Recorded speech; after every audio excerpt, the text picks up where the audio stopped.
Hi, my name is Matt Bowdren, and I am a resident ensemble member at the Rogue Theater. And you're living in Chicago right now. I live in Chicago right now. I just started rehearsal for a play called Southern Gothic, which is pretty cool. I've never done something like it, and I don't know how it's going to work. But it's an immersive play in a house. They're like downtown somewhere. The theater is built into a house, and it's like this cocktail party from hell, and the audience is like voyeurs at the party. And so, like, thank God we don't like interact with them, which is a nightmare for me, but they can like watch and go wherever they want. But like at any given time there's like 3 scenes happening in different rooms. Very chaotic to rehearse, because we'll like block a scene, block another scene, and then the director will be like, okay, these scenes are happening at the same time, go.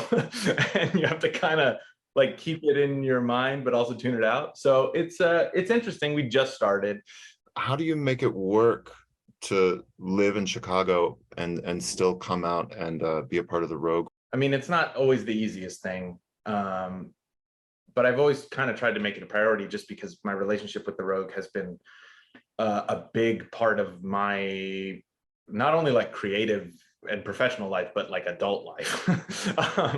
And I've certainly known Joe and Cindy specifically for most of my adult life, and I've just really sort of grew up there, and had a lot. It holds a very special place creatively and personally in my heart. So I've always tried to sort of make that a priority.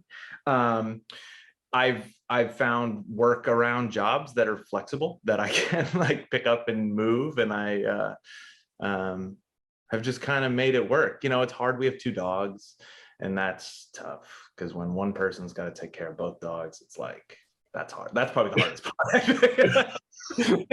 part. Did you always want to be an actor growing up? I don't think so.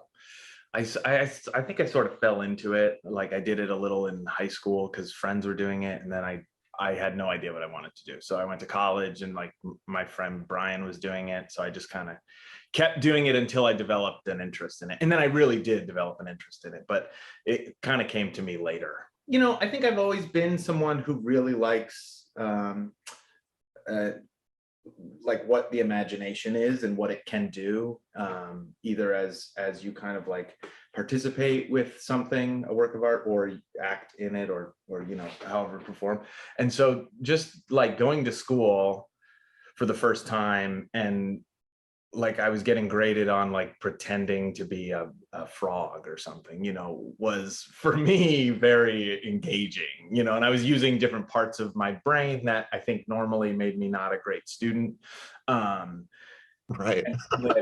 Yeah, you know what I mean? And it was like almost a permission. There was like a part of my brain that wasn't utilized, I think, or I didn't know how to utilize it. And then suddenly I was, and then I kind of was able to couple that with, I feel like I have a pretty like nerdy historical interest in acting too, and in like actor training. So that there was kind of like an academic side as well that I really loved, and found like, oh, there's like research about this. That's crazy, you know?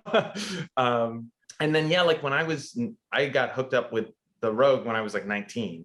And that really shaped the way I think I view theater, the way Joe and Cindy were doing it at the time.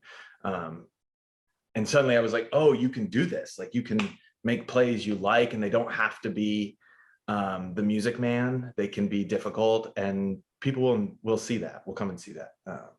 Yeah. You trained at the U of A initially, and then I grad school did. in Georgia?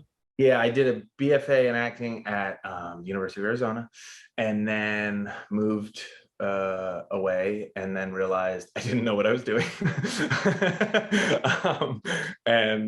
And then, yeah, I went to grad school. I got my MFA in acting at the University of Georgia in Athens, Georgia.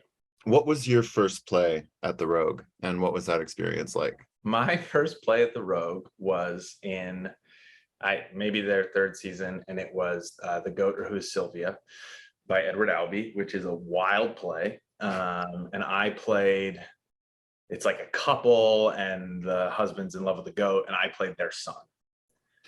And my experience was awesome, because I had, like I said, I was coming from U of A, and like everything there was, you know, everything's run like you're working at a theater much larger than it is. So it's like very like pretend professional, you know, and I showed up the first day of rehearsal and saw Joe and Cindy, and we were rehearsing in like this warehouse by the train tracks on like 10th Avenue, and like every like 15 minutes like a train goes by in the middle of these like heartbreaking scenes, and it was freezing because it was like, it must have been like January or February, and so there were these little like space heaters that I'd like curl up in front of because I was in like 3 scenes, and just watch them. And it was really like, it was my introduction to like earthy theater. You know what I mean? It was, like Peter Brooks talks about like rough theater, that like that's what we respond to, like live moments. And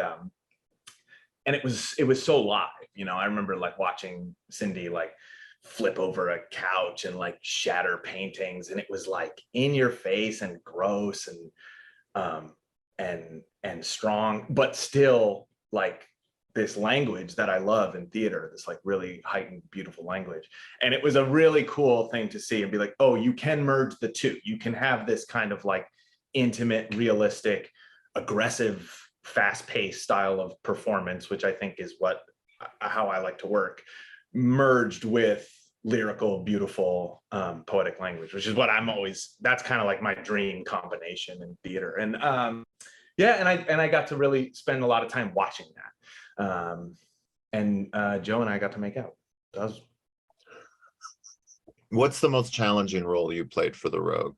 When we did Hamlet, that was really hard. And well, you just want to like do it right. And that's not something I usually feel in plays. I very rarely feel like, that there's like a heritage or lineage or whatever about it, but there's something about that play that's like, you just don't want to mess up.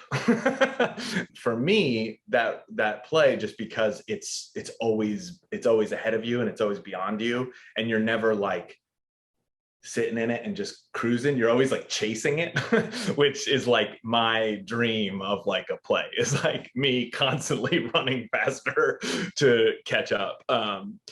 So it's like always bigger and better than you. And that was awesome, and really special to get to do. Anytime we do like an adaptation, like I remember, gosh, I don't even remember how long ago, but I think probably the first time you and I worked together with As I Lay Dying, which is Faulkner, and one of my favorite projects we ever worked on. And like, there's something so hard about those pieces that don't have, like, you can't cheat, you can't like rely on maybe what someone else has done. Right. There's no precedent, like, really. You can watch a lot of it and be like, oh, that was pretty good, maybe we'll take that. Like, there's no adaptation like that, and so you have to like actually know the material and really have not only understand it, but have a decision about how you want to interpret. Is there a type of role or character you'd like to play more of that you don't often get to? No, I mean, there's certainly roles I'd like to play. There's not one I really gravitate towards more. Like, bad guys are fun, I guess. I don't play a lot of like romantic leads, I don't think. Like that, I don't think I'm very convincing in that. And part of me thinks maybe it's lack of practice. I never like took a crack at like a Romeo or something. I like playing people with power who lose. That's it's especially right now, it's like a fun thing to watch and a fun thing to explore, people who like are in control and then are like completely lose all that power. I mean, that's why all those Shakespearean roles are so amazing, like a Richard II is like, he could be good, I mean, he's terrible. They all kind of lose that sense of purpose and power. And is there a Shakespeare that you're waiting for Rogue to get around to doing finally? Well, I've been whining about any of the histories forever. So any Henry, I'm there, guys. Do you think you're an easy actor to direct? Yes, I do, actually. Do you think so? You directed me. I don't know. It was just sort of a different question for today. I haven't asked anyone that yet. I think I would say of you what I would say of myself, which is that I think it depends on the role and if I'm placed correctly in it. That's a great point. Yeah, there's definitely like I'm good at identifying, I think, when I'm floundering and need help. What advice would you give your 18-year-old self now about making a life in the theater? I would probably say do something else. I would say don't worry so much about what everyone else is doing, Hmm. and just especially in the arts, you know, there's no ladder, and there's no path, and there's no real way to compare yourself to others. And I think, like a lot of young people in the arts, I spent too much time worrying about being successful, or not even that, because by all accounts, I would not say I'm not like a full, I don't only do this, right? Like, Right. but like, don't worry about that so much. Like, just work with people you want to work with, make the art you want to make, and that's, you did it, you know. Yeah. It just took me a long time to get to that point. And I wish I would have gotten there sooner. And I mean, did that just come with time? Maybe like getting a chance, you know, I got really lucky when I was young, and like going to grad school and then coming back to the Rogue, and I was at the Rogue full time for 5 or 6 years, and like doing, and I've always been really fortunate that like what I consider to be like great plays I want to work on really lines up with what Joe and Cindy happen to choose to do.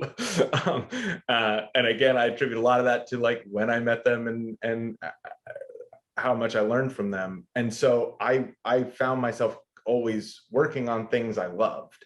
And so then, especially like coming out to Chicago, where I spend a lot of time auditioning for things I don't love, you know, you just have to kind of settle in and find what you love about it and what you love about each project, and work on that.